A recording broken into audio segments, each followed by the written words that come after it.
Teman-teman yang dirahmati Allah Subhanahu wa taala, Nabi Shallallahu alaihi wasallam pernah menyampaikan sebuah nasihat. Jadi nasihat ini nasihat yang sangat penting buat kita, terutama buat anak-anak muda yang kadang merasa galau. Karena itu kan masalah commonnya anak muda ya. Karena saya juga pernah muda, nggak tahu masih muda apa enggak. Dan sama masalah umumnya kita tuh anak muda itu ya galau tentang masa depan, galau tentang memilih jurusan, memilih fakultas, galau tentang masalah pertemanan, circle, galau tentang jodoh pastinya itu yang paling sering. Nah ini ada nasihat dari Nabi supaya kita bisa mengobati galau, mengobati gelisah, mengobati khawatir. Khawatir itu jadi bahasa Indonesia khawatir. Apa sebetulnya obat dari galau, khawatir, gelisah, takut, bahkan luka masa lalu? Karena luka mental, luka hati itu ada obatnya. Sehingga kita nggak menjadi orang yang patah larut dalam luka. Nggak jadi orang yang terpuruk gara-gara luka karena masa lalu. Ada obatnya. Termasuk mungkin sekarang lagi banyak juga yang galau tentang fitrah. Kayak ada yang kenapa ya saya diciptakan sebagai perempuan padahal saya pengen jadi laki-laki misalnya. Kenapa ya saya diciptakan jadi laki-laki padahal saya pengen jadi perempuan. Kayaknya lebih asik deh jadi perempuan. Saya pernah nanganin ya, lebih tepatnya istri saya ya, pernah nanganin pasien mental kita yang dia itu udah sekitar 3 tahun jadi perempuan. Padahal dia laki-laki banget. Udah 3 tahun jadi perempuan, hampir operasi karena dia pengen sekarang tuh totally fisiknya perempuan, pengennya. Kalau kemarin baru akhlaknya, perilakunya yang perempuan, tapi fisiknya belum. Kemarin awal 2023 dia udah pengen operasi biar fisiknya jadi perempuan. Kalau Rumah Teduh itu menangani pasien kanker, kalau Peacefulan menangani pasien mental. Dan kita punya banyak banget pasien-pasien mental anak muda yang hasil bullying di sekolah, yang dipasung 3 tahun lebih di rumahnya sampai maaf makan kotoran sendiri karena dianggap orang yang ODGJ, padahal bukan ODGJ, dia cuman mental. Nah pasien terbaru kita itu tadi, dia itu udah jadi perempuan 3 tahun, udah punya pacar, pacarnya laki-laki. Jadi udah pacaran, dia sebagai perempuan, pacarnya laki-laki gitu. Dan kata dia enak jadi perempuan.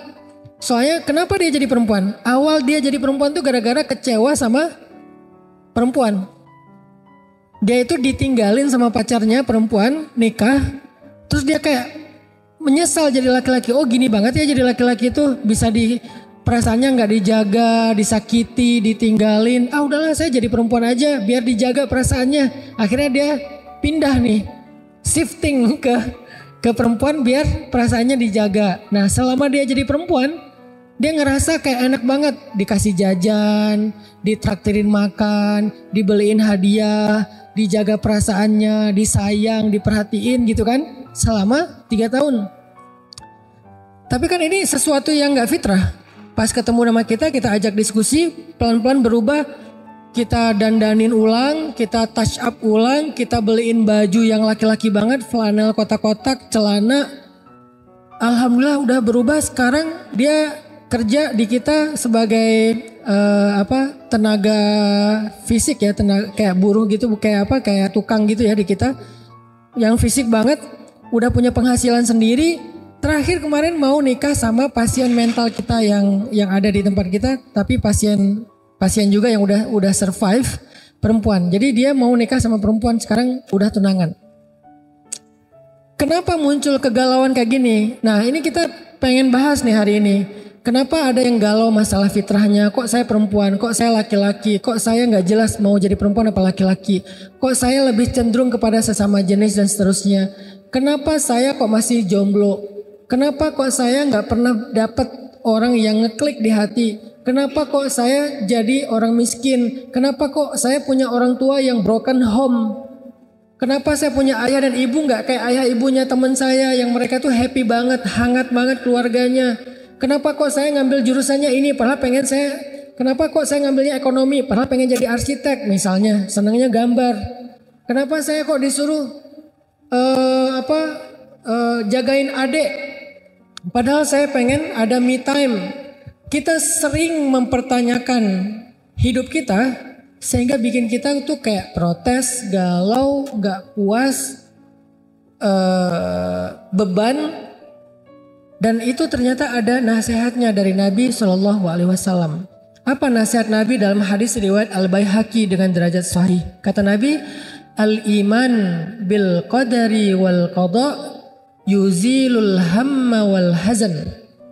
Ternyata kata Nabi, beriman kepada qada dan qadar atau takdir kalau bahasa kita akan menghilangkan alham dan hazan. Dua. Alham dan hazan.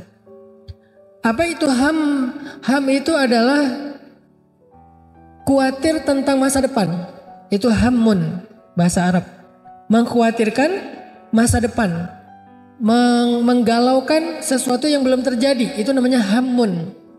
Sedangkan hazan itu menyedihkan atau marah, terluka, nggak nerima, protes, sedih tentang masa lalu. Jadi kalau ham itu sedih tentang masa depan, kita sebutnya galau, khawatir. Kalau hazan sedih tentang masa lalu, yaitu penyesalan, kemarahan, tidak menerima keadaan. Jadi ternyata dua penyakit ini, alham dan hazan, itu obatnya adalah rukun iman yang keenam. Apa?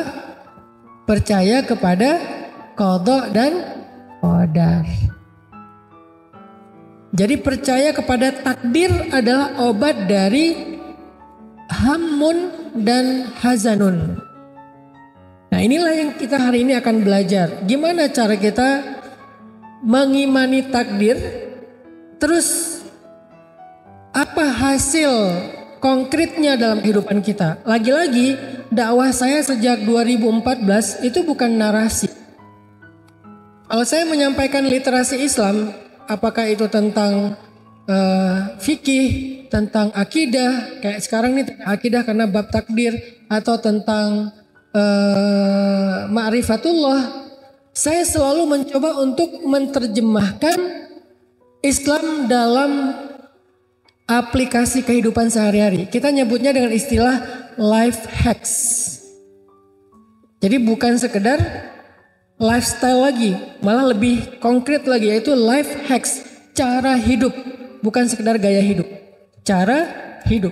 Jadi kayak life hacks tentang di rumah misalnya, life hacksnya apa?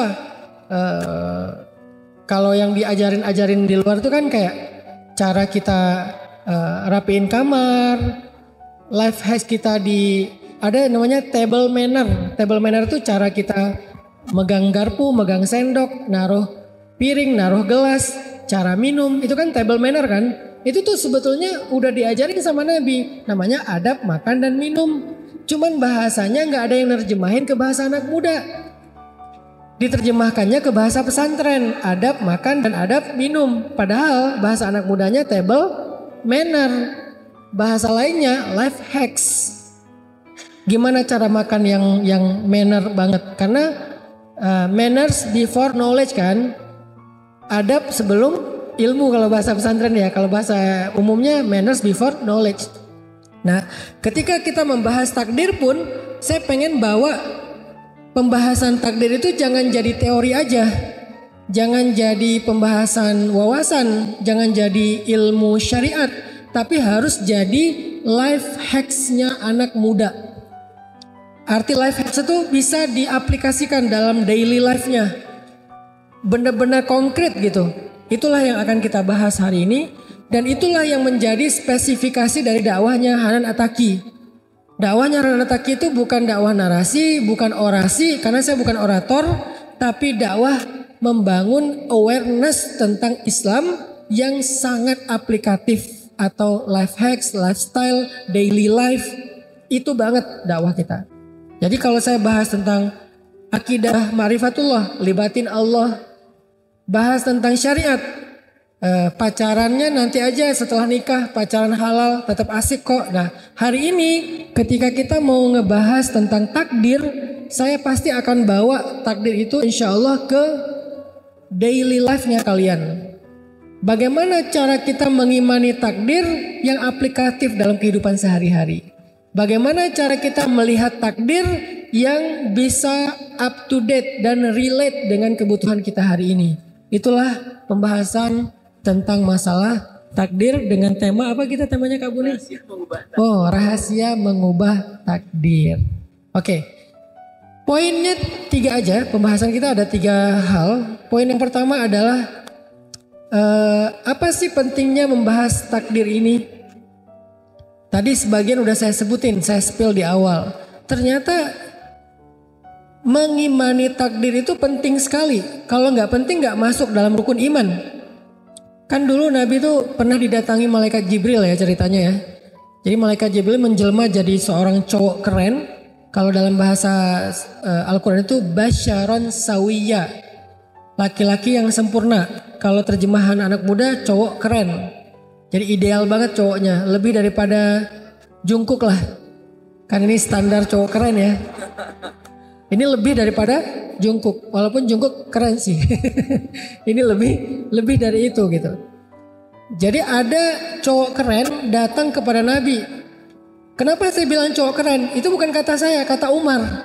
Karena Umar awalnya nggak tahu kalau itu Jibril. Dia taunya itu laki-laki yang sempurna. Datang kepada Nabi, masuk ke masjid, duduk bertaut lututnya dengan lutut Nabi. Terus dia tiba-tiba nanya, sebutkan Islam, sebutkan iman, sebutkan ihsan, singkatnya kayak gitu. Akhirnya Nabi menyebut rukun Islam, menyebut rukun iman, kemudian menyebut tentang tasawuf atau ihsan kalau bahasa hadisnya. Salah satu di antara rukun iman yang disebutkan sama Nabi itu, kan ini jadi hadis usuluddin. Apa dasarnya agama itu hadis ini. Sehingga hadis ini dikenal dengan istilah ummul hadis. Jadi kalau Quran itu ada namanya ummul Quran. Apa ummul Quran? Al-Fatihah. Kalau hadis juga ada ibunya hadis, yaitu ummul hadis. Ummul hadis itu hadis Jibril yang tadi. Tentang Islam, tentang iman, tentang ihsan. Berarti 3 hal yang dibahas. 1, masalah syariat. Yang kedua masalah akidah, yang ketiga masalah tasawuf. Jadi Islam itu terbagi kepada 3 hal pokok. Akidah, fikih, tasawuf. Jadi kalau ada orang yang mengatakan tasawuf itu bukan bagian dari Islam, berarti dia nggak ngerti hadis Jibril. Padahal itu hadis terkenal sekali ya. Semua orang ngerti tentang hadis ini. Cuman dulu bahasanya bukan tasawuf, dulu namanya ihsan. Sama aja kayak Islam, dulu namanya Islam, sekarang namanya fikih. Dulu namanya iman, sekarang namanya akidah. Jadi hanya perubahan nama doang. Tapi secara substansi sama. Iman, akidah. Islam, fikih. Ihsan, tasawuf. Jadi dia dinamakan secara lebih kontekstual karena ada kebutuhan itu. Nah dalam pembahasan rukun iman, ternyata salah satu di antara rukun iman itu selain percaya kepada Allah, percaya kepada malaikat, percaya kepada kitab, percaya kepada nabi dan seterusnya, percaya kepada qada dan qadar. Apa maksudnya? Gak mungkin kita disuruh percaya kepada sesuatu itu yang gak relate dengan kehidupan kita, itu gak mungkin. Gak mungkin kita disuruh percaya kepada sesuatu gak penting, gak mungkin. Karena rukun iman ini sifatnya fardu ain, semua orang harus dan harus utuh, nggak boleh nggak boleh dipisah-pisah. Secara parsial tuh nggak boleh.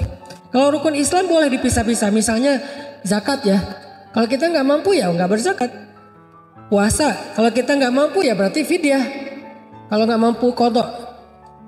Apalagi haji, kalau nggak mampu haji ya nggak perlu berhaji. Jadi rukun Islam itu kalau nggak dilaksanakan dengan alasan yang uzur syar'i masih boleh. Kecuali kayak sholat itu kan nggak mungkin ditinggal ya, nggak bisa berdiri duduk, nggak bisa duduk berbaring. Tapi ada yang bisa ditinggal kayak puasa, dia nggak bisa mengqadha karena sakitnya menaun, berarti dia bayar fidyah. Kan itu bukan puasa, itu kan gantinya puasa kan. Gitu juga dengan zakat. Dia emang orang fakir miskin, nggak ada kewajiban berzakat. Ya udah dia nggak bayar zakat mal. Haji, dia emang nggak punya kemampuan untuk berhaji. Ya udah, umroh aja belum, apalagi haji misalnya. Umroh kan lebih ringan, biayanya lebih ringan, waktunya lebih fleksibel. Itu aja dia nggak sanggup, apalagi haji. Ya udah, berarti dia nggak ada kewajiban haji karena bagi yang mampu. Berarti dia cuma bisa syahadat sama sholat. Yang lain nggak bisa. Boleh, sah Islamnya. Sah Islamnya. Tapi kalau iman nggak boleh. Saya percaya pada Allah aja deh. Kalau malaikat tergantung malaikatnya dulu. Kalau malaikat Israel saya nggak percaya. Karena takut gitu kan. Kalau malaikat Mungkar Nakir malas ditanya-tanya melulu di dalam kubur. Kalau malaikat Malik saya takut juga penjaga neraka. Kalau saya senangnya Jibril, Mikail, Ridwan ya. Kenapa? Mikail kan bawa rezeki, bawa jodoh gitu. Kalau Jibril bawa wahyu. Jibril aja saya agak males sih. Karena setiap dia turun bawa perintah, bawa larangan. Itu tuh Yahudi banget tuh. Karena orang Yahudi gak suka sama malaikat Jibril. Makanya gak ada orang Yahudi yang anaknya dikasih nama Gabriel. Rata-rata nama anak mereka itu Michael. Dan direkam oleh Al-Quran. Yang memusuhi Jibril berarti memusuhi Allah, kata Allah kan. Kenapa? Mereka tuh gak suka sama Gabriel. Soalnya Gabriel setiap turun bawa perintah. Mereka kan gak suka diperintah-perintahin. Mereka pengen bebas. Mereka sukanya sama malaikat Mikail. Yang setiap turun bawa rezeki. Dan gak boleh dipisah-pisah malaikat itu. Begitu juga para nabi. Saya mah senangnya sama ngefansnya sama Nabi Sulaiman. Karena dia kayak sakti gitu. Saya ngefansnya sama Nabi Musa karena dia kuat. Saya ngefansnya sama Nabi Yusuf karena dia ganteng. Gak bisa. Semua nabi itu harus kita yakini, kita imani, gak boleh dipisah-pisah. Walaupun kita umat Nabi Muhammad, kita berimannya kepada semua nabi dan rasul. Cuman mengikuti ajaran Nabi Muhammad. Tapi mengimani semua nabi dan rasul. Iman tuh gak bisa dipisah-pisah. Begitu juga kitab. Saya mah Quran aja. Enggak, kita Quran juga, ya Taurat juga, ya Injil juga sebelum dirubah. Tapi mengikuti ajaran Al-Quran yang penggenap, penyempurna ajaran yang lain. Tapi kita meyakini bahwa Taurat itu kitab Allah, Injil itu firman Allah. Cuman yang menyempurnakannya Al-Quran, gak bisa dipisah. Al-Quran pun gitu, gak boleh. Ini ayat poligami saya gak mau, gak bisa. Wah ini ayat riba saya gak mau, bagi laki-laki senangnya riba biar cepat bisnisnya. Gak bisa, jadi ayat ya semuanya dari mulai Bismillahirrahmanirrahim Al-Fatihah sampai minal jinnati wan nas an-nas, nggak ada satupun huruf yang boleh kita abaikan atau kita tolak. Kayaknya saya lam mim aja deh, alifnya enggak. Jadi pas baca Al-Baqarah lam mim, loh kok lam mim? Soalnya aku malas dengan alif. Kenapa kok malas dengan alif? Mantan aku namanya Alif misalnya ya. Nggak bisa, semua huruf sama, diyakini semuanya. Jadi satu huruf aja kita tolak dalam keyakinan, berarti kita ditolak imannya. Iman tuh kayak gitu teman-teman. Makanya, tapi Ustadz boleh nggak kita misalnya belum mampu mengamalkan, itu masuknya ke Islam bukan iman. Misalnya nih, bab riba. Kita harus ada keyakinan bahwa ya riba itu emang nggak boleh, harus yakin itu. Tapi kalau belum mampu berarti imannya benar, Islamnya belum sempurna gitu aja. Belum mampu mengamalkan.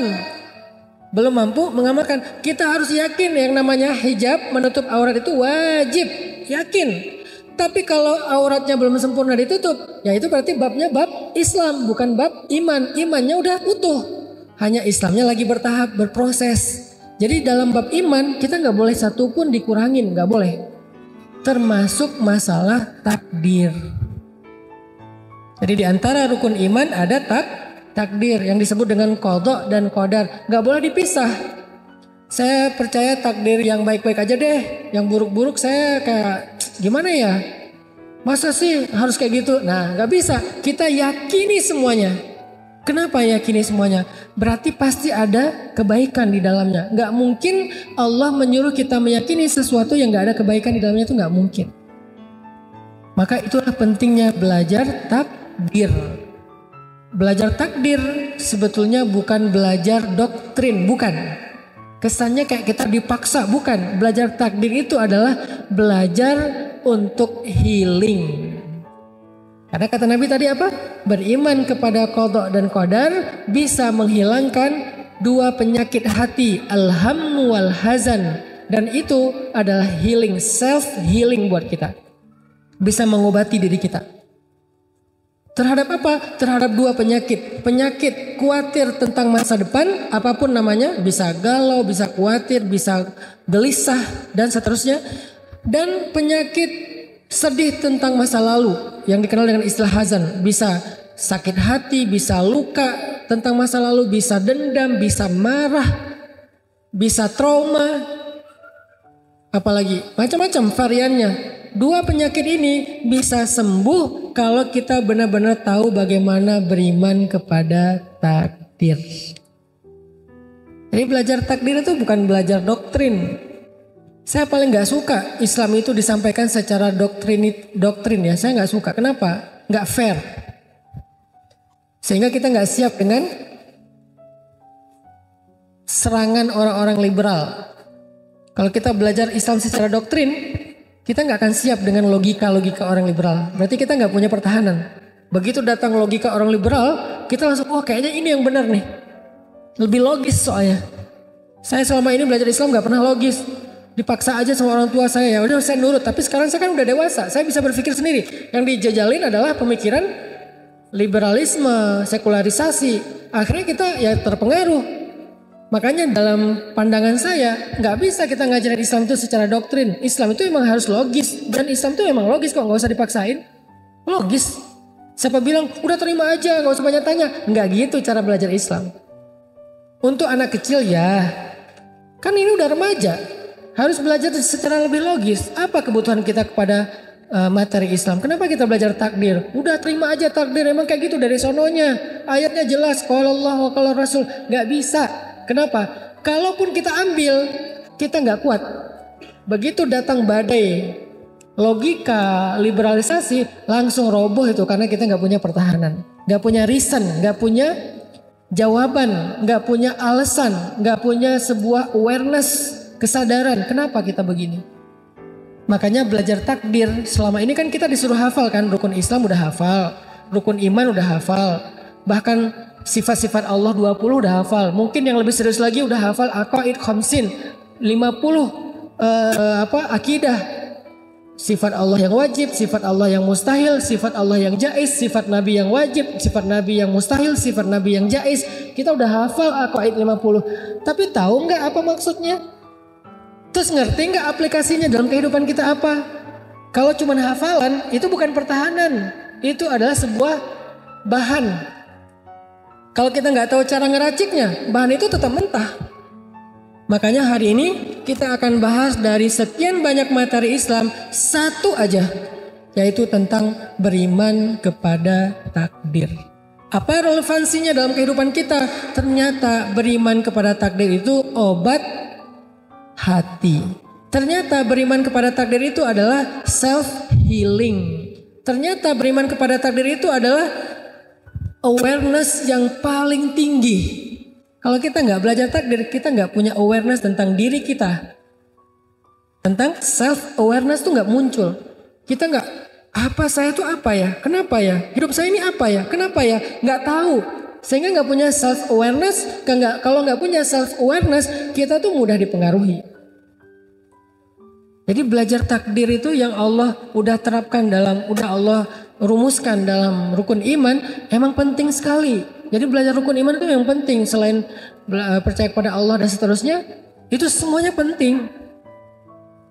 Salah satunya ya tadi kebutuhan anak muda adalah self healing, self awareness, self improvement, supaya akhirnya kita bisa tumbuh dengan pertumbuhan yang baik sebagaimana Sayyidah Maryam. Sayyidah Maryam itu salah satu contoh takdir loh. Kan ayah ibunya berharap punya anak laki-laki kan. Terus tiba-tiba pas lahir, karena dulu nggak bisa di USG ya, pas lahir perempuan. Aku melahirkan anak perempuan dan tidaklah sama laki-laki dengan perempuan, kan gitu ayatnya. Terus Maryam gimana tumbuhnya? Jadi anak laki-laki? Enggak, dia tumbuh sebagai perempuan. Fa'ambataha nabatan hasan, dan dia tumbuh dengan pertumbuhan yang sangat baik sebagai perempuan. Dan dia eksis sebagai perempuan. Yang tadinya diharapkan laki-laki yang kayak gitu, ternyata perempuan juga bisa. Tapi nggak merubah takdirnya sebagai perempuan. Nah itu namanya self awareness, self improvement, ketika dia bisa ngerti yang namanya takdir, fitrah. Kemudian bagaimana cara Sayyidah Maryam menerima takdir tiba-tiba hamil tapi nggak punya suami? Ini lebih berat loh. Kalau kita mungkin cuman belum ketemu suami ya. Kalau Maryam nggak punya suami tapi hamil. Bukan hamil di luar nikah, bukan. Hamil nggak punya suami, itu beda ya. Kalau hamil di luar nikah ada laki-lakinya, cuman belum nikah. Kalau ini hamil nggak punya suami, nggak punya laki-laki, tiba-tiba hamil aja gitu. Dan hidup di tengah masyarakat yang sangat toksik. Toksik banget tuh masyarakatnya. Masyarakat apa? Bani Israel. Kita mungkin toksiknya cuman segeng lah. Toksiknya mungkin cuman segrup WA. Toksiknya cuman di kantor. Ini toksiknya satu kota toksik. Coba bayangin. Semuanya seneng ngebully. Bani Israel itu seneng ngebully banget. Jangankan Sayyidah Maryam, para nabi aja dibully. Para nabi dibunuh, para nabi dimusuhi, para nabi disiksa. Sayyidina Yahya, Sayyidina Zakaria kan dibunuh. Berarti kan ini masyarakat benar-benar toksik banget nih. Energi negatifnya tuh udah total gitu. Bayangin Sayyidah Maryam ditakdirkan punya anak, nggak punya suami, hidup di tengah masyarakat toksik. Sampai Sayyidah Maryam pernah bilang, ya laitani mittu qabla hada wa kuntu nasyam mansiya. Aduhai seandainya aku mati aja. Sampai ngomong gitu coba. Seandainya aku mati aja dan aku tidak pernah dikenal oleh siapapun dan aku dilupakan. Kenapa Sayyidah Maryam ngomong kayak gini? Saking Sayyidah Maryam takut dibully. Kebayang nanti akan gimana dibully tuh. Ketahuan beliau hamil gak punya suami. Apalagi setelah melahirkan gak ada suami. Itu bakalan jadi trending topik, viral banget. Dan dibully di mana-mana. Sehingga Sayyidah Maryam mengatakan, ya laitani mitu qabla hadza. Seandainya aku mati aja sebelum kejadian ini. Wa kuntu nasyam mansiya. Aku dilupakan, aku gak ada yang kenal. Aku gak diceritakan, gak dibahas. Bagaimana cara Sayyidah Maryam self-healing, survive dengan kondisi yang sangat berat seperti ini. Itu juga kita alami. Bagaimana Sayyidina Yusuf bisa survive dengan ujian yang juga berat. Ditakdirkan punya kakak-kakak yang dengki sama beliau. Terus beliau dilemparkan ke dalam sumur. Ditakdirkan ketemu sama musafir. Bukan ketemu sama ayahnya. Ayahnya nyari malamnya. Nyari gak ketemu. Dia ditemukan oleh siapa? Sama musafir. Musafir membawanya kemana? Membawanya ke Mesir dari Palestina. Di Mesir tinggal di sebuah rumah pejabat. Yang perempuannya memfitnah beliau. Narik baju beliau sampai sobek. Lalu beliau masuk penjara. Itu kan semuanya adalah ketentuan Allah kan? Gimana cara Nabi Yusuf bisa survive, bertahan, nggak putus asa, nggak terluka, nggak nyerah, sampai akhirnya beliau sukses menjadi orang yang eksis, baik eksis dari sisi karir maupun eksis dari sisi pribadinya, artinya sebagai anaknya Nabi Yakub, sebagai adiknya dari kakak-kakak beliau. Gimana cara beliau eksis? Semua itu pembahasan tentang takdir. Gimana Nabi Musa bisa menerima takdir beliau lahir di tahun nggak boleh lahir anak laki-laki? Kenapa kita nggak pernah mendengar cerita Nabi Harun dihanyutkan ke Sungai Nil? Kan Nabi Harun kakaknya Nabi Musa. Berarti kondisinya sama di Mesir. Karena Harun lahir di tahun boleh melahirkan anak laki-laki. Karena diselang-seling, 1 tahun boleh, 1 tahun gak boleh. Tahun ganjil boleh lahir anak laki-laki, tahun genap gak boleh lahir anak laki-laki. Harun lahir di tahun ganjil, aman, gak ada cerita Harun dihanyutkan. Musa lahir di tahun genap, gak boleh lahir anak laki-laki, sehingga dihanyutkan. Ini kan takdir. Kenapa sih gak ditunda beberapa bulan lah biar lahirnya di tahun ganjil gitu, sehingga gak ada adegan hanyut segala macam. Kenapa sih Allah mentakdirkannya harus hanyut? Kenapa nggak dibawa lari aja, dibawa hijrah aja ke negeri yang lain sama ibunya? Kenapa malah disuruh hanyutkan ke Sungai Nil? Udah dihanyutkan, kenapa takdirnya malah masuk ke selokan yang membawanya ke istana Firaun? Bukankah mau dihindari dari Firaun, kok malah ke sana ke rumahnya Firaun? Kenapa nggak hanyutnya ke Sudan? Kan Mesir Sudan Sungai Nil tuh. Kenapa nggak hanyutnya ke negeri yang lain yang jauh? Dan banyak lagi pertanyaan-pertanyaan takdir. Tapi pada masa itu mereka tidak mempertanyakan takdir, teman-teman. Kok bisa? Kok bisa mereka beriman? Beriman itu lebih tinggi daripada sekedar percaya ya. Karena beriman itu bukan hanya menerima takdir, tapi percaya takdir itu yang terbaik udah. Ini tingkat yang keren sih. Kalau cuma percaya, oke lah, saya percaya takdir itu ketentuan Allah, oke. Nerima lebih tinggi lagi daripada percaya. Saya nerima kok, udah gak ada pilihan. Itu tingkatan di atas percaya. Lebih tinggi lagi beriman. Saya yakin takdir itu emang udah yang terbaik. Jadi 3 tingkatan tuh. Percaya takdir, menerima takdir, meyakini takdir. Dan dalam rukun iman bukan percaya, bukan menerima, tapi yakin, beriman. Ini kalau mau dibedah teman-teman. Berarti ada di level kita menganggap takdir itu sebagai anugerah. Kita menganggap takdir itu sebagai kebaikan. Kita merasa beruntung karena takdir kita. Itulah tingkatan orang yang beriman yang paling tinggi. Beriman kepada takdir. Beruntung saya begini. Alhamdulillah saya begini. Alhamdulillah saya begitu. Alhamdulillah suami saya ini. Kalau orang yang percaya takdir, saya percaya suami saya itu adalah takdir saya, tapi ya udahlah. Ini percaya. Saya terima kok suami saya sebagai takdir karena gak ada pilihan. Ini menerima. Tapi suami saya itu emang yang terbaik dalam hidup saya. Itu beriman. Beda ya. Begitu juga laki-laki. Saya gimana ya? Emang udah takdir Allah istri saya itu. Itu namanya percaya. Tapi masih ngegerutu gitu. Masih masih komplain ya. Masih komplain. Ya gimana lagi ya, ya emang udah takdir Allah. Saya percaya kok itu memang udah ketentuan dari Allah, gimana lagi. Dia masih komplain, tingkatan di atasnya. Ya udahlah, terima aja. Memang udah gitu takdir saya. Ya apa yang ada ya saya terima. Itu di atasnya lagi, udah gak komplain tapi udah nerima. Cuman belum meyakini, di atasnya lagi. Istri saya itu memang yang terbaik yang Allah pilihkan untuk saya. Itu namanya beriman kepada takdir. Pekerjaan juga gitu, ngambil jurusan juga gitu. Fitrah kita sebagai laki-laki atau perempuan juga gitu. Tinggi dan rendah juga kayak gitu. Hitam dan putih juga kayak gitu. Mancung dan pesek juga kayak gitu. Semuanya ada tingkatan percaya, ada tingkatan menerima, ada tingkatan beriman. Orang yang percaya, saya percaya kok kalau hidung saya tuh emang Allah yang cipta, emang kayak gini hasilnya. Saya percaya ini ciptaan Allah. Bukan hasil ibu saya ini salah makan apa, bukan. Emang ciptaan Allah, hidung saya kayak gini misalnya. Tinggi saya sekian.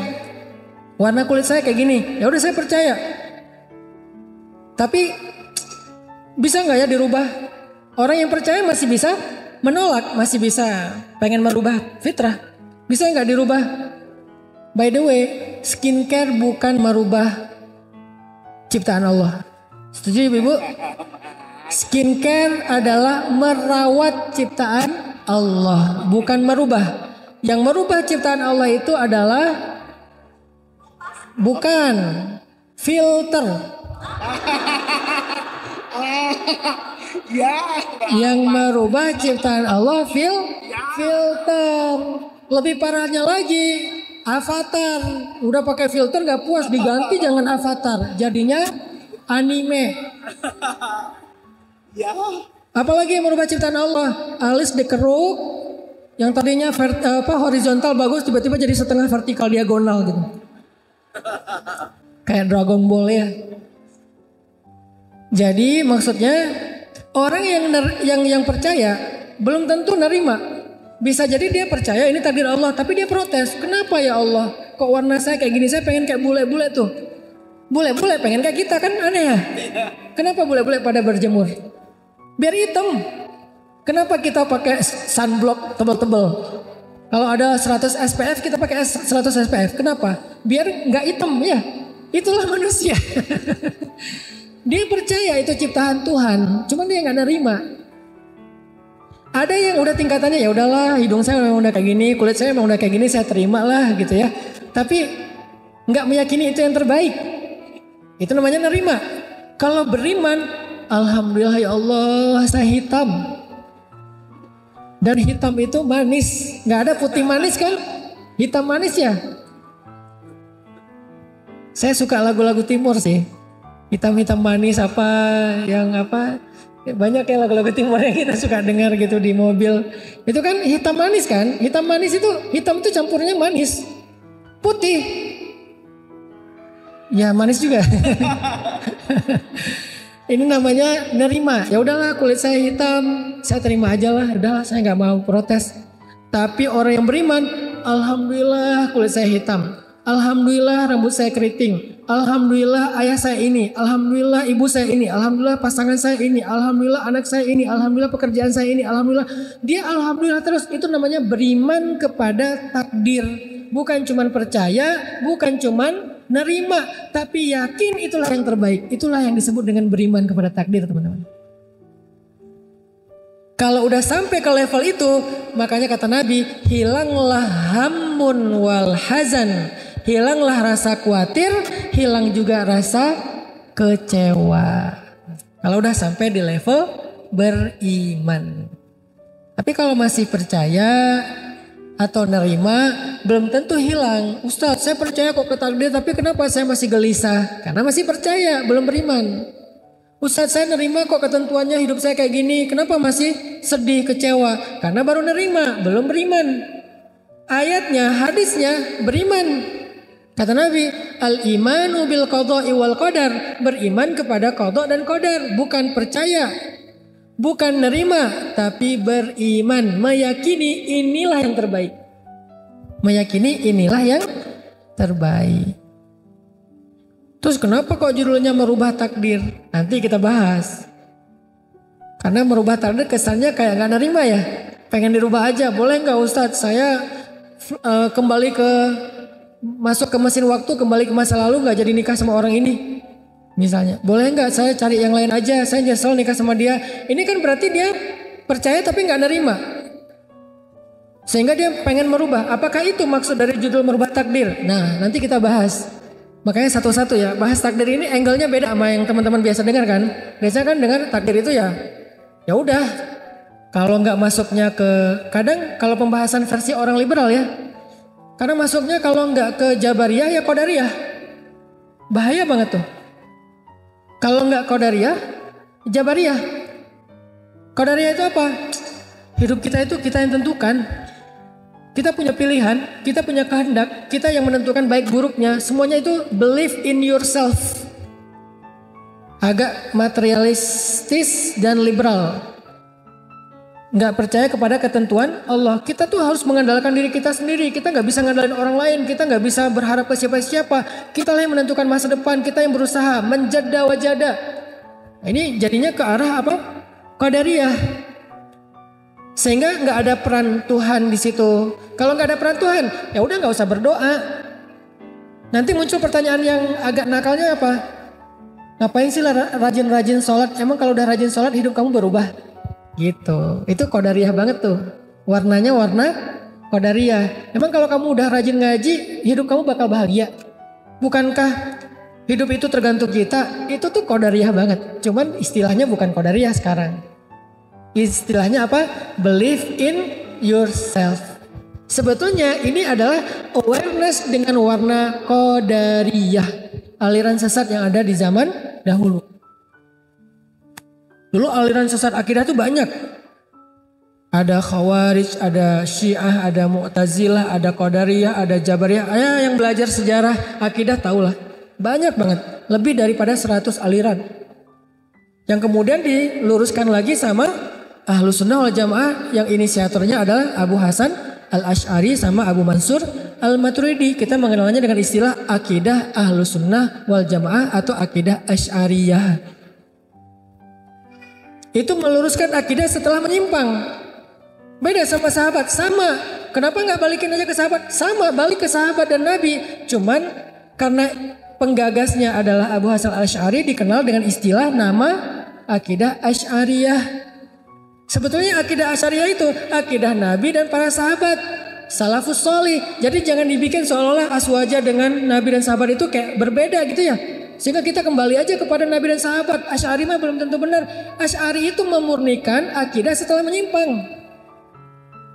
Di tahun kedua Hijriah, di abad kedua Hijriah terjadi penyimpangan akidah. Tadi ada Qadariyah, ada Jabariyah, ada banyak varian, Mu'tazilah juga.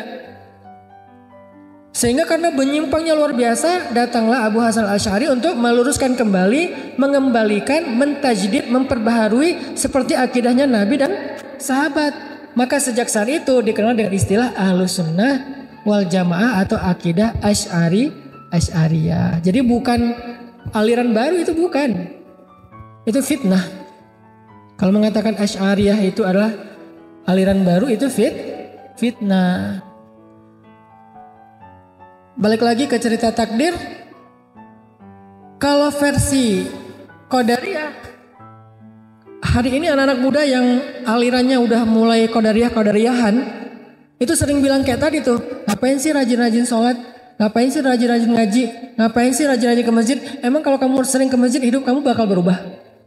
Yang penting kan kerja keras, yang penting berjuang, yang penting belajar yang sungguh-sungguh. Believe in yourself, itu Qadariyah banget tuh pemikirannya. Hati-hati dengan pemikiran gini. Walaupun tidak ada label aliran Qadariyah, udah gak ada. Itu kan aliran sejarah. Sekarang udah gak ada namanya tapi pemikirannya sama. Kalau Jabariyah, kebalikannya Qadariyah. Udahlah, hidup nggak usah ribet. Semuanya udah ditakdirkan di sono. Kita nggak punya peran apa-apa. Kita nggak punya pilihan. Kita nggak punya kehendak. Kita mah gimana takdirnya aja. Kalau takdirnya masuk neraka ya udah masuk neraka. Walaupun kamu rajin sholat. Kalau takdirnya masuk surga ya masuk surga. Walaupun kamu mabuk-mabukan. Jadi kamu mabuk-mabuk aja. Nanti kalau emang takdirnya masuk surga, masuk kok ke surga. Kalimat yang paling sering kita dengar apa kalimatnya? Kalimatnya kita nggak masuk surga dengan amal kita. Hati-hati ini, walaupun ini hadis ya. Hadisnya tapi maksudnya nggak kayak gitu. Yang salah bukan hadisnya, terjemahnya atau penjelasannya, syarahnya. Kita nggak masuk surga karena amal kita, karena sholat kita. Kita masuk surga karena Allah. Terus ngapain capek-capek sholat? Bukan itu kok yang bikin kita masuk surga.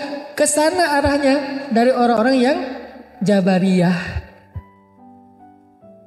Arahnya orang Jabariyah itu adalah jangan sholat. Kenapa? Karena bukan dengan sholat kita masuk surga, tapi dengan takdir Allah. Kalau alirannya Qadariyah, jangan sholat juga. Kenapa? Karena sholat gak akan memperbaiki hidup kita, tapi usaha kita. Tetap ujung-ujungnya dari dua aliran ini, jangan sholat. Jangan berdoa. Jangan taat-taat banget lah. Yang satu, kenapa gak taat? Karena itu gak akan ngerubah hidup lo. Yang kedua, karena semuanya udah ditentukan, ngapain capek-capek.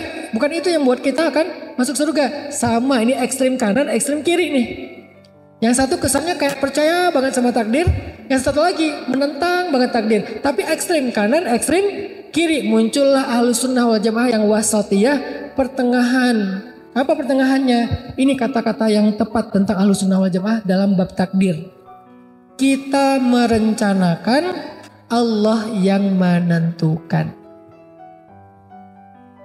Kita merencanakan, Allah yang menentukan. Artinya kita punya peran dalam merencanakan. Baik rencana bumi maupun rencana langit. Baik ikhtiar bumi maupun ikhtiar langit. Itu peran kita. Ikhtiar bumi apa? Kalau dalam karir bekerja sungguh-sungguh. Ikhtiar langitnya berdoa yang sungguh. Berdoa yang sungguh, beribadah yang sungguh, bersedekah yang sungguh. Itu ikhtiar langit. Ikhtiar buminya bekerja yang sungguh, berusaha yang sungguh, itu ikhtiar bumi. Kita yang mengikhtiarkan, Allah yang menentukan hasilnya. Itulah versi Ahlus Sunnah wal Jamaah. Jadi nggak murni mengandalkan ikhtiar kita, nggak murni juga kayak berlepas tangan kepada takdir. Dia di tengah. Yang menentukan semuanya Allah, bukan kita. Tapi tugas kita ya ikhtiar. Dan Allah tidak akan menyia-nyiakan ikhtiar kita. Kenapa? Allah Maha Adil. Allah Maha Syakur. Arti syakur, menghargai. Maha loh, maha banget. Maha banget lagi. Apa arti maha? Ya banget. Jadi kalau Maha Syakur berarti menghargai banget. Ada nggak orang yang menghargai banget? Gimana kalau dia menghargai banget? Satu kebaikan kita disebut-sebut terus. Makasih ya, kemarin udah nolongin saya, ngasih saya uang parkir 2.000. Saya waktu ke minimarket nggak ada uang parkir, kamu bantuin, akhirnya saya bisa pulang. 2.000 diingat. Minggu depan, makasih ya, minggu lalu kamu udah bantu saya, kasih saya uang parkir 2.000, ditraktirin. Bulan depan, makasih ya, kamu udah bantuin saya, 2.000 ditraktirin. Tahun depan, makasih ya, dulu kamu udah pernah berbuat baik sama saya, bantuin saya di parkiran. 5 tahun lagi masih disebut, 10 tahun lagi masih disebut. Itu orang berarti sangat bisa menghargai kebaikan orang lain. Dan orang Jepang tuh kayak gitu loh. Yang saya kenal ya, karena saya beberapa kali ke sana dan punya teman juga di sana, baik muslim maupun non muslim. Saya punya teman di Jepang yang non muslim. Saya punya teman di Korea opah-opah yang non muslim, dan dia adalah pemain sinetron The Sassy Girl. Jadi gini-gini saya punya teman artis di Korea. Teman ya, bukan follower atau bukan following. Emang teman. Dekat, namanya Opa Chan. Dia non muslim, tapi alhamdulillah. Jadi teman saya yang Opa Korea itu, yang kemarin saya pas ke sana, dia baru pertama dia tahu Islam tuh pas ketemu. Karena sebelumnya dia kayak nggak respect gitu sama Islam. Soalnya dia dianggap tuh kayak kaku atau apa. Pas ketemu saya karena dianggap kayak, nih Islam kok main ya, kok entertain, jadi akrab. Nah maksudnya mereka tuh orang yang sangat menghargai kebaikan orang lain. Udah 5 tahun masih diingat. Saya pernah kemarin pas lagi main snowboard ya di Jepang ya. Ngisi taklim di salju kan. Terus ada salah satu orang Jepang asli dengerin taklim saya habis kita main snowboard, dia denger taklim. Qadarullah, alhamdulillah, setelah itu dia tertarik sama Islam, belajar masuk Islam. Dia converting to Islam. Sekarang dia udah jadi imam masjid di Tokyo.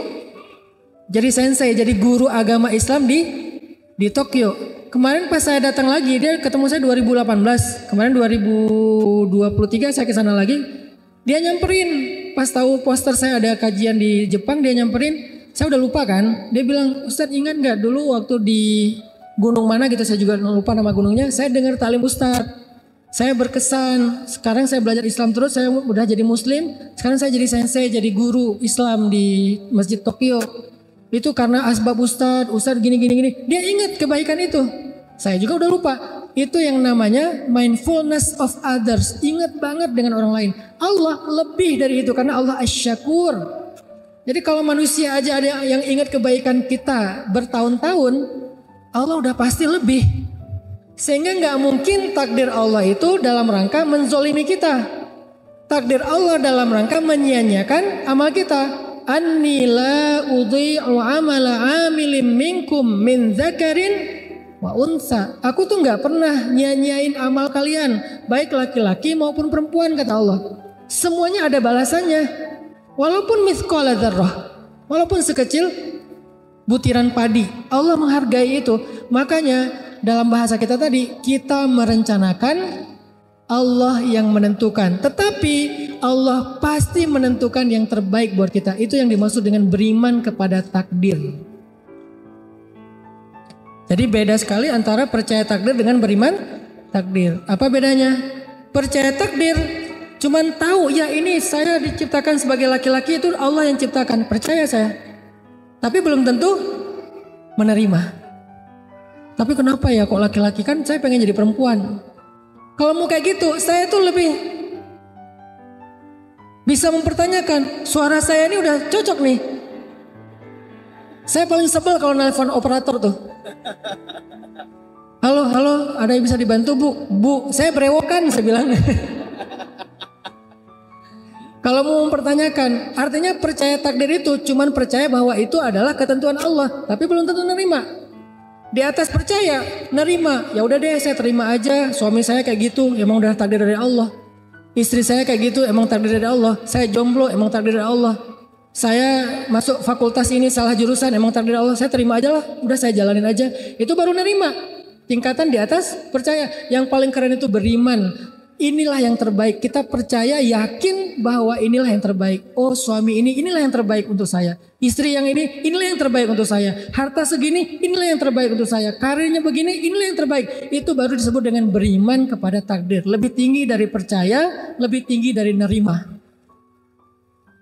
Meyakini itu yang terbaik. Baru muncul hadis al-imanu bil qada' wal qadar yuzilul hamma wal hazan.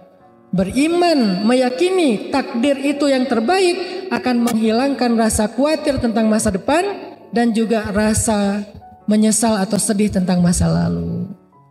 Itu healing buat anak muda. Itu self healing. Itu self awareness. Barulah dengan itu kalian bisa self improvement, mengembangkan diri kalian. Gak bisa kalian self improvement dengan memprotes takdir. Gak bisa kalian self improvement masih dengan mempertanyakan kenapa harus begini. Gak bisa. Saya pulang dari Mesir. Beres kuliah di Mesir. Saya pulang ke rumah ke kampung istri saya di Jawa Timur. Di Jawa Timur 6 bulan baru istri saya diundang untuk ngajar bahasa Arab di Bandung. Karena istri saya juga di Mesir. Dia ngajar di Bandung. Pas saya sampai di Bandung awal-awal. Kita tinggal tuh di rumah tempat pembuangan sampah. Karena kita nggak sanggup ngontrak rumah ya, jadi kita tinggal di sebelah pembuangan sampah. Kak Buni tahu banget lokasinya, itu masih kumuh sampai sekarang. Kalau saya mempertanyakan takdir, saya waktu itu mungkin akan bertanya kenapa kayak gini? Kenapa saya saking miskinnya pernah makan sampah loh? Nasi yang dibuang orang, karena saya lapar banget 3 hari nggak makan, saya cari nasi bekas buangan orang yang masih layak dimakan, saya makan. Kenapa harus kayak gitu? Kalau mau mempertanyakan takdir, nggak nerima. Walaupun saya percaya itu dari Allah, tapi pertanyaannya kenapa? Kan itu berarti belum nerima ya, baru percaya ya. Tapi karena saya beriman, nggak mungkin sia-sia, nggak mungkin ini buruk. Pasti ada kebaikan di dalamnya. La'allahu khair. Bahasa kita, semoga ada hikmahnya kan gitu ya. Saya percaya banget itu. Wa asa an takrahu syai'an wa huwa khairul lakum. وعسى أن تحبوا شيئا وهو شر لكم والله يعلم وأنتم لا تعلمون. Bisa jadi kalian benci sesuatu padahal itu baik untuk kalian. Bisa jadi kalian menyukai sesuatu padahal itu buruk untuk kalian. Kok bisa gitu? Karena Allah lebih tahu sedangkan kalian enggak tahu. Jadi jangan sok tahu. Kalimat terakhir bukan ayat ya. Itu tafsir. Jangan dibilang mana ayatnya jangan sok tahu. Gak ada ayatnya. Kalimat terakhirnya cuma sampai Allah lebih tahu sedangkan kalian tidak tahu. Kesimpulannya jangan sok tahu. Udah ikut aja. Tapi ikhtiar. Jangan qadariyah yang mengandalkan ikhtiar tapi nggak percaya Allah. Jangan jabariyah yang pasrah-pasrah aja nggak mau ikhtiar. Jadilah ahlus sunnah wal jamaah di tengah-tengah. Kita ikhtiar, Allah yang menentukan. Kita percaya ketentuan Allah itu yang terbaik dan Allah menghargai ikhtiar kita. Jadi teman-teman, pas waktu itu saya percaya ini pasti ada kebaikan di dalamnya. Apa kebaikannya? Hari ini saya ngerti. Kalau saya waktu itu punya kerjaan ngajar di kampus atau ngajar di madrasah seperti istri saya, mungkin saya nggak akan pernah bikin dakwah tren anak muda, yaitu tren hijrah, nggak akan pernah. Karena saya udah fokus aja ngajar di akademis, dunia akademis, jadi nggak masuk ke dunia out of the boxnya anak muda gitu. Karena saya nggak ngajar di kampus, nggak di dunia akademik, saya harus muter otak nih, bikin apa nih? Saya mencoba untuk nerjemahin buku. Ternyata nggak ada yang mau nyetak. Saya nulis buku, nggak ada yang mau nerbitin. Akhirnya karena nggak ada yang mau nerbitin buku saya terbitin sendiri. Jadilah saya pengusaha penerbitan dan percetakan. Udah alhamdulillah stabil, settle dengan usaha percetakan. Naik lagi saya bikin usaha jual beli pulsa. Waktu itu belum kayak sekarang ya, ada di mana-mana, dulu masih susah. Saya punya 60 cabang jual beli pulsa di Bandung dalam hitungan bulan. Dari situ naik lagi jual beli mobil second karena saya hobi mobil, beli jual jual. Udah gitu naik lagi ke properti, main di properti. Dari mana? Dari awalnya karena nggak keterima ngajar di kampus, nggak keterima ngajar di madrasah. Soalnya pemikirannya agak beda orang ini satu. Jadi nggak kayak apa ya, nggak bisa, mungkin nggak bisa ikut yang mainstream, senangnya yang anti mainstream dan out of the box. Akhirnya karena alhamdulillah saya jadi programmer dakwah, nggak jadi ngajar aja, saya banyak bikin program. Saya bikin sekolah di Tuban, Jawa Timur. Sekarang jadi sekolah terbesar di Tuban, milik Bupati Tuban. Dulu belum jadi bupati, namanya Bina Anak Soleh. 6 bulan saya di sana, saya bikin sekolah. Sampai jadi wakil kepala sekolah, saya hijrah ke Bandung, bikin lagi program di Salman ITB, namanya Rumah Quran. Jadi program Rumah Quran. Sekarang saya bikin dakwah tren. Jadi bukan bikin pesantren, tapi menyebarkan pesan lewat tren. Makanya pelesetannya pesan_tren. Pesannya apa? Hijrah. Tapi hijrah ini jangan jadi ceramah, harus jadi tren lifestyle-nya anak muda. Bikinlah tren hijrah 2015. Sampai sekarang masif tren hijrah di seluruh Indonesia. Dan gak boleh kita bikin cabang. Jadi pemuda hijrah gak ada cabang, cuman ada satu di Bandung. Kenapa? Karena yang besar itu gagasan, bukan yayasan. Yayasannya kecil, dia sebagai vehicle, sebagai operator, tapi gagasannya yang dibesarkan. Milik semuanya, masing-masing punya nama sendiri-sendiri. Muncullah Hijrah Fest, muncullah komunitas hijrah di seluruh Indonesia, dan dia berkembang improvement sendiri-sendiri. Tren hijrah itu namanya dakwah tren. Setelah dakwah tren 8 tahun, sekarang kita bikin pesan_tren, kawasan anak muda. Yang pertama ada di situ apa? Sekolah Rimba Indonesia, SD gratis. Kenapa Ustaz bikin SD gratis? Karena anak saya masuk SD. Kok bikin sekolah sendiri Ustaz? Soalnya di sekolah yang lain anak saya disuruh potong rambut. Saya pengen anak saya gondrong. Soalnya kalau gondrong itu keren. Dan Nabi juga kan rambutnya sepundak dan nggak jorok, nggak keurus, tetap rapi, tetap berminyak, tetap indah, tetap good looking ya. Makanya saya pengen Yahya itu rambutnya gondrong, agak ikal, ala-ala pantai banget lah. Pas masuk ke TK sama gurunya disuruh potong rambut. Saya bilang ya udah bikin sekolah. Bikinlah sekolah Rimba Indonesia. Tagline-nya di sini boleh panjang rambut. Emang kalau orang yang gondrong tuh gak rapi? Ya tergantung dia ngerawat rambut ya. Ada yang pendek tapi gak bersih misalnya. Tapi yang panjang bersih bisa aja. Akhirnya bikin sekolah Rimba. Tahun ini karena anak saya ada yang masuk SMA, bikin lagi sekolah SMA gratis namanya 20 Mind Sociopreneur School. Kurikulumnya dari mana? Kita kombinasi. Satu dari PBB, SDGs. Jadi Sustainability Development Goals. Jadi ada kayak goals tentang masalah sustainability lifestyle, kita masukin dalam kurikulum. Terus ada Global Change Maker.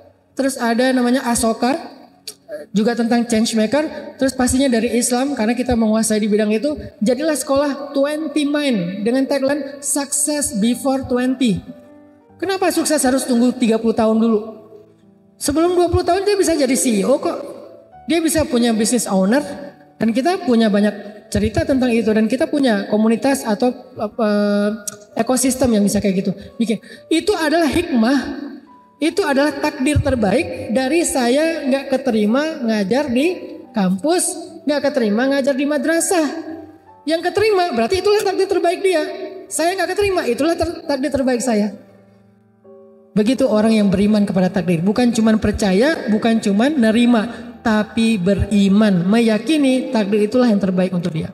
Bisa jadi karena kita dikasih ujian di dalam rumah. Saya punya teman ya, dia diuji dengan anak yang istimewa. Gimana istimewanya? Autis. Karena anaknya ini istimewa, bapaknya juga diberikan rezeki yang istimewa. Ada keluarga yang anaknya harus cuci darah, bapaknya rezekinya lancar banget. Tapi ketika anaknya udah wafat, rezekinya seret. Jadi kesulitan biasanya datang membawa kemudahan. Makanya kalau ngelihat takdir sulit, jangan yang dilihat angle-nya sulit doang. Coba di switch, lihat angle yang lain. Apa kemudahan yang dia bawa? Pasti ada, nggak mungkin nggak ada. Kalau nggak ada berarti ayatnya salah dan nggak mungkin ayatnya salah. Bersama kesulitan ada kemudahan, bersama kesulitan ada kemudahan. Satu paket. Jadi kalau kita diuji dengan suami, mungkin kita diberkahi dengan anak. Diuji dengan anak, diberkahi dengan keluarga. Atau diuji dengan keluarga, diberkahi dengan teman. Diuji dengan teman, diberkahi dengan sahabat yang lain. Dan seterusnya. Gak pernah sendiri. Pasti berdua dengan kemudahan. Itu satu paket. Makanya beriman kepada qadha dan qadar, syarrihi wa khairihi. Yang buruk menurut kita ataupun yang baik. Karena dua-duanya, kalau yang baik ya berarti baik. Kalau yang buruk minimal membawa kebaikan. Makanya saya sering bilang quote-nya gini. Kalau pasangan kita bukanlah kebaikan dalam hidup kita, menurut kita nggak ada kebaikannya, maka sesungguhnya kebaikan hidup kita datang lewat dia. Yakinlah itu. Kalau pasangan kita, pekerjaan kita, nasib kita, keadaan kita bukanlah kebaikan menurut kita dalam hidup, maka yakinilah kebaikan datang melalui itu. Mungkin suami kita bukan kebaikan, Ustadz. Udah saya pikir-pikir tentang suami saya nggak ada kebaikannya. Kayaknya nggak mungkin sih. Tapi kalaupun ya kayak gitu, walaupun nggak mungkin ya. Kecuali suami kita Firaun kali ya. Kalau suami kita Firaun oke, nggak ada kebaikannya. Siapa yang kayak gitu? Ya Asia istri Firaun. Ada nggak kebaikan Firaun? Ada Ustadz, apa? Dia nggak poligami. Itu bukan kebaikan. Misalnya Firaun, sebutlah Firaun sebagai ujian bagi Asia. Kan gak ada kebaikan Firaun kan? Gak mungkin ada orang bilang, menurut saya Firaun itu baik juga sih. Sebetulnya Firaun itu kasihan ya. Ada yang kasihan sama Firaun? Ada yang ngefans sama Firaun? Dek namanya siapa? Firaun om. Loh kok namanya Firaun? Soalnya ayah aku ngefans banget sama Firaun. Gak ada ya? Mau orang Islam, mau orang Nasrani, mau orang Yahudi. Gak ada yang ngefans sama yang namanya Firaun. Lintas agama loh, itu musuh bersama itu. Saking gak ada kebaikannya Firaun. Kalau ada satu saja kebaikan Firaun, Allah udah kasih dia hidayah. Karena Allah gak akan menyanyiakannya ya. Karena gak ada sama sekali kebaikan Firaun, makanya gak dikasih hidayah. Makanya dia dibinasakan. Nah kok Asia dikasih suami yang gak ada kebaikan sedikit pun. Kalau Asia boleh bilang memang gak ada kebaikan pada suami saya. Kalau kita gak bisa sih. Memang suami kita Firaun. Suami saya, emang suami ibu siapa? Ustadz. Firaun bukan Firman. Ya tetap ada kebaikan. Kalaupun menurut kita nggak ada kebaikan kayak Firaun misalnya, maka sesungguhnya kebaikan datang melalui Firaun. Apa kebaikannya Asia melalui Firaun? Dengan ujian Firaun, Asia bersabar, maka Allah berikan kebaikan yang sangat besar kepada Asia. Apa? Satu, Allah jadikan Asia itu satu dari 4 perempuan sempurna di muka bumi. Cuma ada 4. Asia, Sayyidah Maryam, Sayyidah Khadijah, Sayyidah Fatimah. Kok gak ada Aisyah? Aisyah itu perempuan istimewa. Beda kategori. Kalau yang ini istimewa, yang ini sempurna. Beda-beda. Semuanya juga baik, semuanya juga keren. Cuman beda istilah. Khadijah, Fatimah, Maryam, dan Asia perempuan sempurna. Allah sempurnakan dia justru karena kekurangan lewat suaminya. Satu. Kedua, apalagi kebaikan Asia yang sangat besar justru datang bersama kesulitan Firaun. Allah jaminkan Asia masuk surga. Bahkan Asia sudah bisa melihat surganya dibuka hijab ketika Asia masih di bumi. Masih di bumi bisa ngelihat surga. Sehingga wafatnya walaupun tersiksa dalam keadaan tersenyum. Kenapa kok malah tersiksa tapi tersenyum? Karena melihat surganya. Mencium aroma surga, merasakan indahnya angin surga, melihat pemandangan surga yang akan ditempati, sehingga rasa siksaannya Asia itu nggak kerasa, ketutup sama indahnya nikmatnya surga. Itu namanya fa inna ma'al usri yusra, inna ma'al usri yusra. Itu poin kedua tentang takdir. Poin pertama, pentingnya belajar takdir ternyata untuk healing. Poin kedua, gimana cara kita ngelihat takdir? Lihatlah takdir dengan iman, dengan husnuzzon billah, berbaik sangka kepada Allah.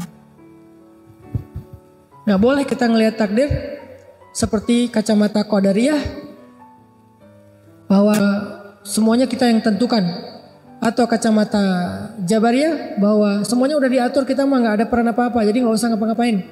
Tapi kita melihat takdir dengan iman dan husnuzon, yakin bahwa ini yang terbaik. Mau yang kita anggap buruk, apalagi yang kita anggap baik, itulah yang terbaik. Kalau yang kita anggap baik, ini udah paling terbaik, nggak ada yang lebih baik lagi dari ini untuk kita. Kalau yang kita anggap buruk, bersama dia ada kebaikan, atau di dalamnya ada kebaikan, kita aja yang menganggapnya buruk. Pakai surat Al-Baqarah, wa asa an takrahu syai'an huwa khairul lakum. Pakai surat An-Nisa, wa asa an takrahu syai'an wa yaj'allahu fihi khairan katsira. Pakai surat Al-Insyirah, fa inna ma'al usri yusra, inna ma'al usri yusra. Ini poin kedua cara kita memandang takdir. Baru poin yang ketiga, apakah takdir bisa berubah? Coba teman-teman sekalian buka firman Allah di dalam surat Ar-Ra'd ayat 39. Ada berita gembira buat kita di dalam ayat ini. Surat Ar-Ra'd ayat 39. A'udzu billahi minasy syaithanir rajim. Bismillahirrahmanirrahim. Yamhullahu ma yasha'u wa yuthbit. Yamhullahu ma yasha'u wa yuthbit wa 'indahu ummul kitab. Apa artinya? Allah menghapus apa yang Dia kehendaki dan menetapkan, dan di sisinya lah ada ummul kitab. Pertanyaannya, apa maksud dari ayat ini menghapus dan menetapkan? Sekurang-kurangnya ada 3 tafsiran dari para ulama tafsir, tetapi kita memilih tafsiran yang ketiga karena itu jumhur, mayoritas pendapat ulama. Pendapat yang pertama yang dihapus itu adalah syariat. Syariat terdahulu dihapus dengan datangnya Rasul yang berikutnya. Syariat Islam menghapus syariat Nasrani dan Yahudi karena dia menyempurnakan. Di dalam Islam sendiri ada ayat nasikh mansukh, ada hukum syariat yang dihapus dan yang menghapus. Contohnya tentang waris. Dulu di zaman Madinah sebelum Fathu Makkah, itu tuh hukum waris tuh beda dengan sekarang. Hukum warisnya gimana? Dulu saudara angkat itu menjadi ahli waris, boleh mendapatkan warisan dari saudara angkatnya yang meninggal. Kalau orang Ansor meninggal, saudara angkatnya dari Muhajirin itu mendapatkan hak warisan sama seperti anak. Makanya dulu ada mu'akhad bainal Muhajirin wal Ansor, ada persaudaraan antara Muhajirin dengan Ansor. Saudara angkat itu bisa mendapatkan warisan dari keluarga angkatnya sebelum Fathu Makkah, karena Muhajirin masih miskin, masih susah. Setelah Fathu Makkah, hukum itu dirubah karena nggak ada kebutuhan lagi. Maka setelah Fathu Makkah, saudara angkat tidak lagi boleh menerima warisan dari keluarga saudara angkatnya. Dia boleh menerima hibah dan seterusnya. Tapi kalau warisan nggak bisa, hanya anak biologisnya, dan itu sesuai dengan pernikahan. Kalau biologis tapi tidak pernikahan juga nggak dapat. Nah, ini artinya menghapus. Ini tafsiran pertama ya. Banyak contoh-contoh yang lain. Yang kedua, yang menghapus di sini apa? Dosa. Dengan taubat Allah menghapus dosa. Jika Allah berkehendak Allah mengampuni. Jika Allah berkehendak Allah mengazab. Itu yang pendapat kedua. Jadi kalau kita bertobat dosa kita dihapuskan. Kalau kita zikir dosa kita dihapuskan. Kalau kita sholat dosa kita dihapuskan. Orang yang sholat 5 waktu sehari itu kayak orang yang mandi di sungai sehingga nggak ada lagi kotoran di tubuhnya, dihapuskan. Itu tafsiran yang kedua. Tapi tafsiran yang paling banyak ulama tafsir yang dihapus di sini adalah takdir. Pertanyaannya, takdir yang gimana yang dihapus? Kok ada kata-kata ummul kitab? Bukankah ada hadis rufi'atil aqlam wa juffatis suhuf? Pena sudah diangkat sementara kertas sudah kering. Terus juga ada hadis Nabi Bukhari Muslim bahwa manusia dalam kandungan ibunya setelah 40 hari dibentuk jadi segumpal darah, kemudian segumpal daging, kemudian dibentuk rupa, lalu ditiupkan ruh, lalu datanglah malaikat untuk mencatat ajalnya, rezekinya, bahagianya, sengsaranya, kan udah dicatat semua. Terus yang dihapus yang mana? Jadi teman-teman, yang dihapus itu adalah kata para ulama tafsir keadaannya, bukan kejadiannya.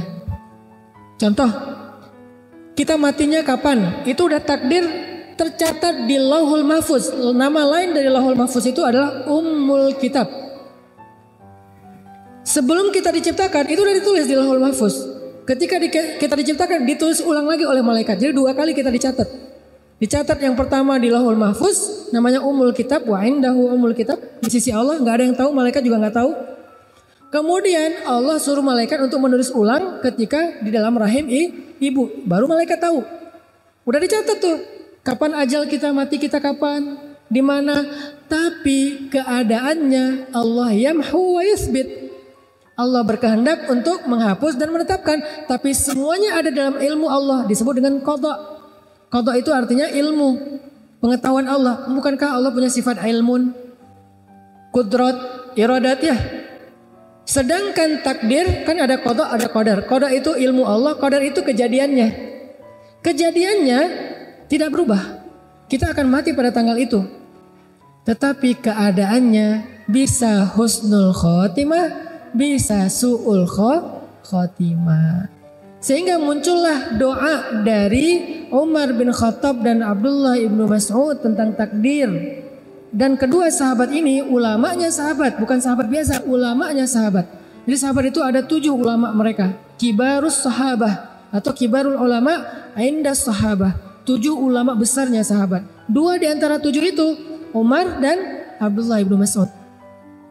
Kedua orang ulamanya sahabat ini pernah berdoa gini, Allahumma in kunta katabtani min ahlil syaqiyah famhini waktubni min ahlis sa'adah fa innaka tamhu ma tasha wa tuthbit wa indaka ummul kitab.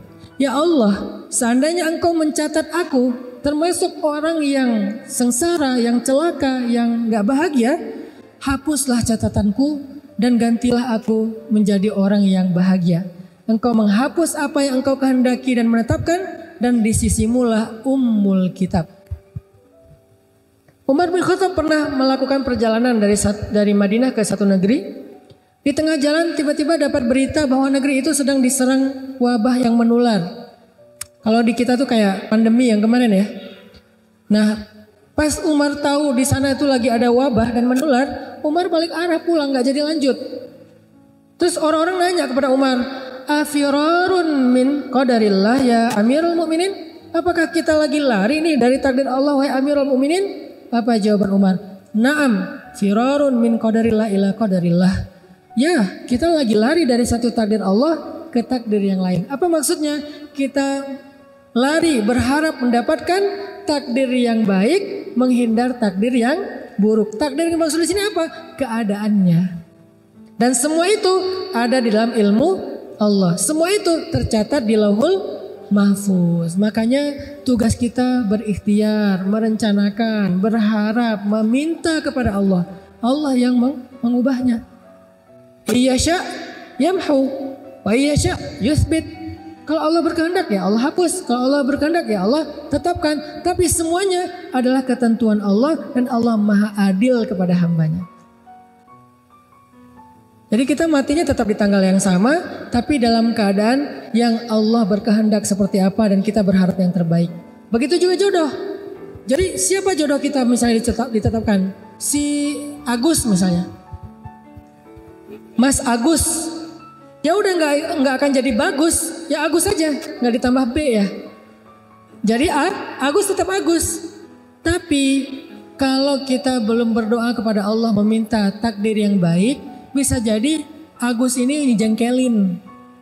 Bisa jadi kita dengan Agus ini nggak happy, ribut terus, panas terus keadaannya, nggak ada rasa, dingin. Tapi begitu kita ya Allah, jika engkau takdirkan aku dengan Agus ini ribut terus, hapuslah ya Allah, ganti dengan romantis. Tiba-tiba dia pulang kerja bawa bunga. Tiba-tiba dia nelpon, kamu udah makan belum? Loh kan hari ini puasa. Oh ya maaf. Tiba-tiba dia meluk kita, sayang sama kita, kata-katanya romantis. Tiba-tiba kita muncul rasa yang sangat besar kepada dia. Itu takdir Allah. Dan kita minta kepada Allah yang terbaik. Orangnya nggak berubah, tapi keadaannya berubah. Anaknya nggak berubah, tapi kesolehannya berubah. Pekerjaannya nggak berubah, tapi keberkahan rezekinya berubah. Dan kita meyakini semua itu adalah yang terbaik di sisi Allah. Ada cerita, Nabi pernah cerita gini. Nanti di hari kiamat ada 4 orang yang masuk neraka karena dia ahli maksiat, dosa, banyak dosanya. Setelah lama di neraka, keempat orang ini dikeluarkan dari api neraka, dihisap ulang. Apakah dosanya udah habis atau masih sisa? Ketika dihisap, ternyata dosanya masih banyak. Saking banyaknya dosa, udah diazab masih banyak dosanya. Lalu kata Allah kepada malaikat, masukkan mereka lagi ke dalam neraka. Ketika mereka mau dibawa ke neraka, salah satu dari 4 orang ini menoleh dan mengatakan, "Ay Rabbi, ya Allah, ma zonantu annaka satu'iduni ilan nar." Ya Allah, saya nggak pernah berpikir, zon ya, saya nggak pernah berpikir engkau akan memasukkan saya lagi ke api neraka. Justru saya berpikir engkau akan memasukkan saya ke surga ya Allah.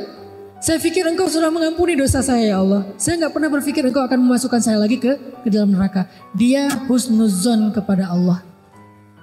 Dia husnuzon kepada Allah. Kemudian Allah berfirman kepada para malaikat, wahai malaikat, benarlah hambaku dengan prasangkanya, maka dengan rahmatku masukkanlah dia beserta 3 temannya ke dalam surga. Bayangin, orang yang takdirnya masuk neraka, Allah rubah jadi masuk surga hanya dengan berbaik sangka kepada Allah. Itu dahsyatnya berbaik sangka kepada Allah. Sehingga seneraka apa sih hidup kita? Coba, seneraka apa hidup kita? Sama nggak dengan neraka? Yang nggak jauh. Jadi kalau neraka aja bisa berubah menjadi surga, apalagi hidup kita yang nggak neraka-neraka banget sih.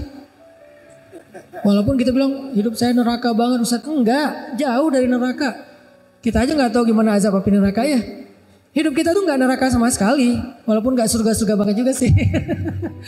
Hidup kita tuh nggak neraka-neraka banget. Jadi ngapain kita berputus asa seolah-olah nggak bisa bahagia? Orang yang dari neraka aja Allah takdirkan masuk surga dengan berbaik sangka kepada Allah. Sama kayak cerita Nabi tentang umat Nabi Musa. Nabi Musa pernah nanya ke Allah, kan Nabi Musa itu kalim ya, bisa bicara dengan Allah.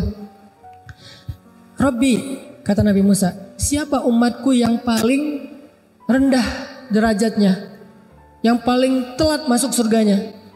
Kata Allah, umatmu yang paling rendah derajatnya itu tuh laki-laki buta yang paling telat masuk ke tempat ibadah. Dicari sama Nabi Musa, oh ini nih orang tua buta, kalau ibadah pasti masbuk, istiqomah banget masbuknya, bertahun-tahun masbuk aja.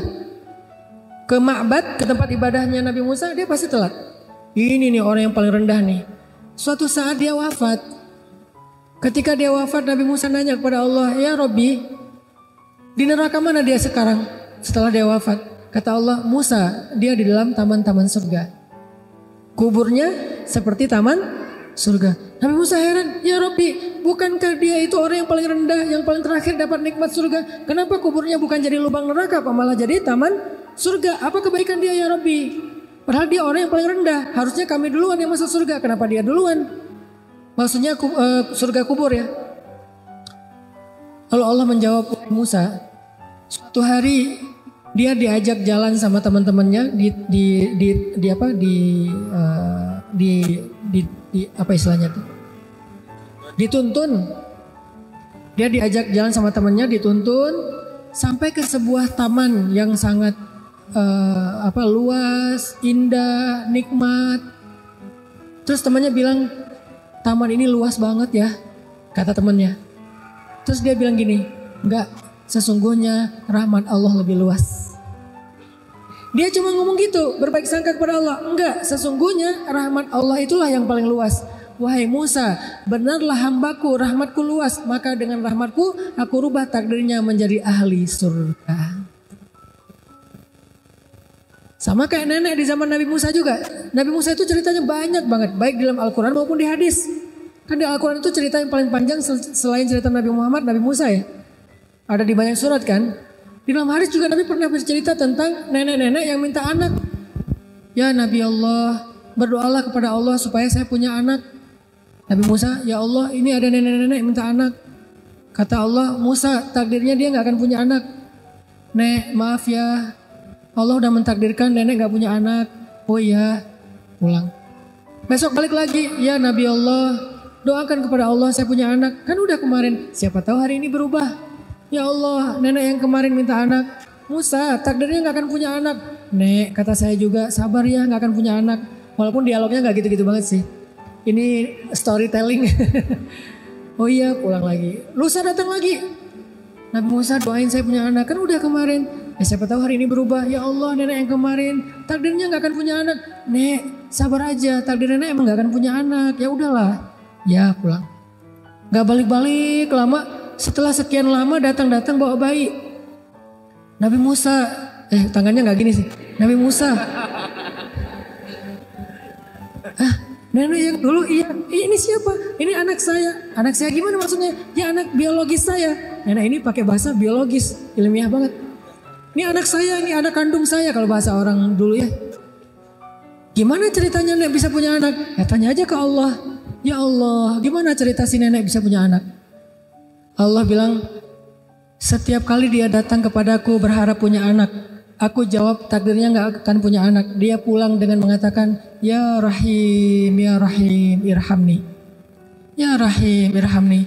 Ya Allah, Ya Rahman, Ya Rahim, Maha Penyayang, kasihanilah saya. Wahai Maha Pengasih, kasihanilah saya. Wahai Maha Pengasih, kasihanilah saya. Engkau pasti kasihan sama saya. Engkau pasti gak tega sama saya. Berbaik sangka sama Allah. Besok datang lagi. Nabi Musa doain saya punya anak. Saya bilang dia gak akan punya anak. Ya Rahim, kasihanilah saya. Engkau pengasih kan? Pasti kasihan kan sama saya. Datang lagi. Bolak-balik. Tapi terus berbaik sangka kepada Allah. Ini namanya ilhah. Bahasa Arabnya ilhah. Ilhah itu artinya merengek. Dan Allah suka hamba yang merengek. Bahasa lain dari ilhah, awwah. Dan Nabi yang paling awwah itu Ibrahim. Karena Ibrahim itu awwahun. Awwah itu artinya da'a. Da'a itu artinya kalau meminta itu berulang kali dan lama. Terus minta yang sama. Sebagaimana Nabi Ibrahim minta anak sampai 50 tahun. Nabi Zakaria minta anak juga 50 tahun. Gak pernah berubah. Kita baru sehari 2 hari. Ya udahlah kayaknya gak dikabulkan. Mana ilhahnya? Alihu ila rabbikum. Ilhahlah kepada, merengeklah kepada Rabb kalian. Allah itu pasti akan menghargai rengekan kita. Gak terganggu loh. Gak enak loh merengek sama Allah, ntar Allah repot. Siapa bilang Allah repot? Allah sibuk tapi gak repot. Emang Allah sibuk sih? Kulla yaumin huwa fi sya'an. Setiap hari Allah sibuk. Tapi wala ya'uduhu hifdhuhu, mah gak pernah repot. Akhirnya karena nenek ini merengek berbaik sangka sama Allah, kata Allah, dengan rahmatku aku rubah takdirnya sehingga dia punya anak. Makanya rubah takdir itu adalah hak Allah, tapi Allah maha adil, maha syakur. Sehingga Allah berfirman dalam hadis qudsi, wahai hamba-hambaku, sesungguhnya aku mengharamkan kepada diriku zalim, maka janganlah kalian berlaku zalim kepada sesama kalian. Allah aja mengharamkan dirinya dari sifat zalim. Gak mungkin Allah zalim sama kita. Berarti Allah itu adil, kebalikan dari zalim kan? Allah itu adil. Kalau kita berbaik sangka, Allah pasti menunjukkan persangkaan kita. Kalau kita berharap, Allah pasti gak akan mengecewakan kita. Kalau kita meminta, Allah pasti ngabulin permintaan kita. Pasti dengan kehendak Allah. Sehingga Allah yang berkuasa, yamhu wa yuthbit, menghapus dan menetapkan. Tetapi Allah juga maha adil dan maha syakur. Semoga 3 poin ini bisa menjelaskan maksud dari beriman kepada takdir dalam konteks kehidupan kita. Sekarang apapun masalah kita, coba lihat itu dari angle iman kepada takdir. Bukan cuma percaya, bukan cuma nerima, tapi meyakini itu yang terbaik. Tapi kata kuncinya kita mengusahakan, kita merencanakan, kita mengikhtiarkan, Allah yang menentukan, dan Allah pasti menentukan yang terbaik untuk kita. Kalau kita anggap itu buruk, maka bisa jadi di dalamnya ada kebaikan atau keburukan itu membawa kebaikan. Barakallahu fikum.